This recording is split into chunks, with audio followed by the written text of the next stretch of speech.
Basically, don't jealous your friend. Don't jealous your friend. You want jealous, then don't jealous your friend. Hello and welcome to my channel. This is Joy from She Speaks Too. Make sure you like, make sure you comment, make sure you subscribe. Now, today is a big day. Today I'm going to be announcing the winner of the Dossier Citrus Green Apple Perfume. The one you can give to your honey, you can give to your sweetheart, you can give to your side chick, your wife, your ma, your girlfriend, your school teacher, anybody you want to give it to. So I'm going to be announcing the winner. The contest was a couple of videos ago. I asked people to help me name for my not-for-profit organization, and the best answer would win. And so now I have all the answers and I'm going to announce the winner. Okay, so the winner is Soklo Te. He says that I should name the non-for-profit, I should name it She Speaks Too Foundation, and he even gave his reasons. He says, I think your foundation shouldn't be far from your brand. A skilled woman is an independent woman, which also gives her voice to speak. So he even gave me a reason, and I thought that, you know what, this is my brand, She Speaks Too, so that should be the name of the not-for-profit organization, and it is called She Speaks Too Foundation. So Soklo, S-O-K-L-O, T-E-H. He's not a routine commenter, so I hope he's going to watch this. Please email me at shespeaks2@yahoo.com so I can get your address and mail you your perfume so you can give it to somebody for Valentine's Day, in time for Valentine's Day. Also have honorable mention, my cousin sent me this. She put a lot of thought. Her name was Joyce Palm. Powerful Adventurous Ladies Movement. So that stands for PALM, Powerful Adventurous Ladies Movement. She said Liberia is a tropical country with beautiful palm trees. The palm branch is a symbol of victory, triumph, peace, and eternal life. And on the palm tree, and I'm going to put this up here, it has Powerful Adventurous Ladies Movement, which spells palm. And that was her answer. I thought that was brilliant. So I am going to incorporate that into She Speaks Too Foundation. And this part of the organization is going to deal with women who have been victims of sexual assault. My palm is going to reach out and help these people get the justice that they deserve. So thank you guys, all of you guys who entered a name for this not-for-profit organization. Thank you so much for participating. And the winner, like I said, is Soklo Te. So please email me at shespeaks2@yahoo.com. Okay, so today's video is going to be about the Civil War.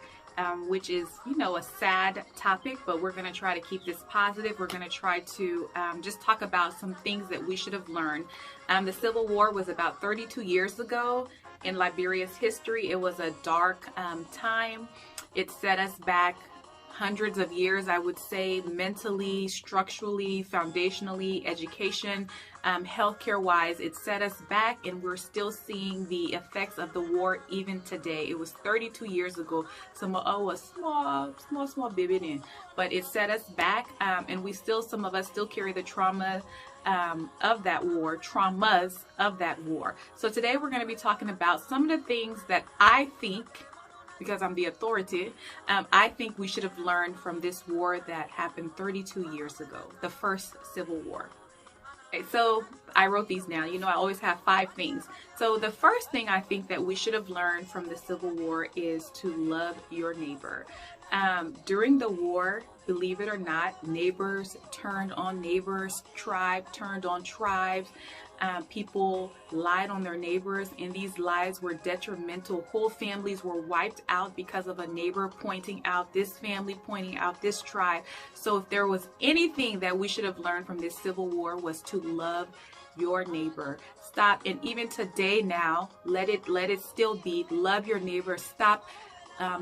They said stop jealousing your neighbor. In Liberia, they said you want jealous me, stop being jealous of your neighbor. You see a new car in the yard, don't assume every day she got a boyfriend coming to the house. It could be her uncle, it could be her aunt sending her driver to drop something off. Stop jealousing your neighbor. Love your neighbor and mind your business. Join the Mind Your Business ministry. It will bless you so much. Let me tell you a story, my own war story. So before the war, I was at my grandma's house in Peasville. That was back when Peasville was a nice suburb. but I digress. Anyway, we were at my grandma's house, Painesville Jewel Bar. We were stuck there during the war. Even before the war, she had a neighbor who, he was the type of neighbor that would be laying down on the porch. By the time you walk by, he acting like he's sleepy. You know, he just looking, always trying to see what people had, what car was coming in the yard. You know, he just on the porch acting like he's sleeping. And you just see him looking. I won't call his name because he's still alive. His family might be watching this. But anyway, he was that type of neighbor. If we buy bicycle, he buy bicycle for his children. It was like a competition. So he didn't really like us. During the war, somebody sent the rebels, or the freedom fighters as we were made to call them during the war, to my grandma's house. We were all there. I won't tell y'all what happened, but they came in the house because they were told things about us. They basically came to get us, but somehow God was there. They took what they needed. They left. Everyone around us, all the neighbors, expected that we were all going to be like exterminated. That did not happen. When we came outside, we could find this neighbor, like almost like he pulled up a chair with popcorn and was waiting to see what would have happened to us. I promise you. So if my family is watching, y'all know who I'm talking about. It was like he was waiting. He was surprised to see everyone that was in that house come out alive. So I say that to say, I mean, we don't know 100% that he sent them there. But I would say I'm 85% sure he did. We don't have definite proof that he did, but we can say we're about 85% sure that he did. So he was sitting out there. Whatever he told them could have wiped us out. I wouldn't even be here to talk to you guys today. So that is the most important thing. I'm going to tell Liberians, love your neighbor. Your lies, your hatred, your jealousy could wipe someone out, and it's not fair. It's not fair to future families. It's not fair to their families that are hearing this news. So love your neighbor. Don't jealous your friend. Don't jealous your friend. You want jealous, then don't jealous your friend. Okay, so my second point would be to love your tribe. You should be proud of your tribe. If you grumble your cook pon butter, be proud of your traditions. In Maryland County, the men wear kotsu with lapa. In different counties, some tribe cook tabagi, some is fufu and soup. Some people cook cassava leaf. They have traditions. Love your tribe. Be proud of your traditions. However, in that loving your tribe, never use your tribe as a reason to hate someone, to discriminate on someone, to use stereotypes to hold a certain group of people down. We all know during the war that certain tribes were targeted, and it was unfair. These people were innocent. So at this day and age, 32 years later, we still talking about tribes in a way that is detrimental, that is hurtful. Be proud of your tribe. Be proud of who you came from, where you came from, your traditions, but don't use that as a reason or an excuse to hate or keep another group of people down. I'm saying it plainly. Love your tribe, and even love the Congo people. They're part of Liberia. Love everyone. So my third point is, if you made it through and you're still alive today, if you made it through, because we all know how harrowing making it through the war was, how dangerous it was. If you made it through and you're still alive today to even watch this video, then you still have a purpose on this earth. So if you made it through, you have a purpose, but you probably know that by now, that if you made it through, you have a purpose. You have a purpose. Seek God. I'm seeking God for my purpose here.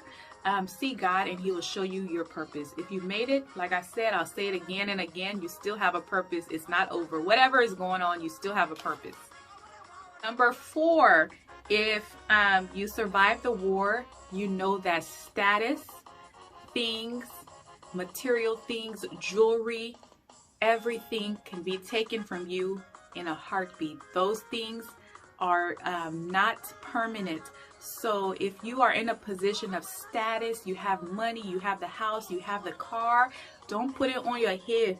Don't put it on your head as your life, because in a heartbeat, those things could be taken away from you. How many big shots, during the war, how many so and so, the uppity people lost everything and had to start over just like you and me. Those were the people that people looked up to, and they lost everything. So those material things, like I said, don't take and put on your head to make it like that is what I'm about, because it's okay to be proud of those things, but don't take it and put it on your head, because if that's one thing the war taught me, we had everything. We had everything. We were in Firestone. We had everything. However, I've now ended up as a refugee in Ivory Coast in a schoolhouse with different families. So you go from having everything to nothing. If anything, that should humble you to know that these things are temporary. If you have them, great. But don't use that to lord over people. Don't use that to talk down to people, because it can be gone in a heartbeat, just like that. If that's anything we should learn that.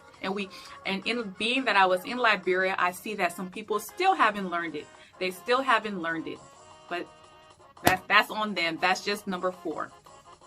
Number 5, the last thing that I think that we should have learned is that we are resilient.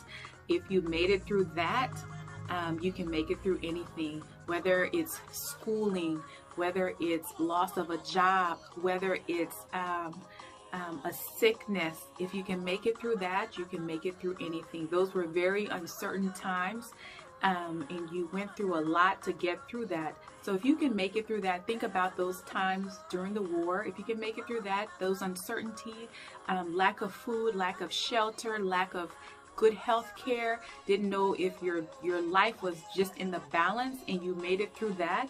Anything that you fight now, you can do it. And this is a reminder to myself too, because sometimes you're like, oh my gosh, I don't have this, or I didn't get that, or she really got on my nerves. We focus on the small things. However, there is a bigger picture. You made it through that, this small thing here. Just compare and say, wow, I made it through that. I can make it through anything. So that is it. Once again, the winner is Soklote. I'm going to put your name in the description box. Please email me at shespeaks2@yahoo.com, and you have until Thursday midnight, because I need to get rid of this perfume. I need to mail it. If you don't get in touch with me, then I'll have to give it to the next person, because there were several people who said She Speaks 2 Foundation, but I picked you, so I hope that you email me and I can send that off to you. So this is Joy from She Speaks 2. Make sure you like, comment, make sure you subscribe, and make sure you watch to the end. I make these videos, I take my time, watch it to the end. And I will see you later.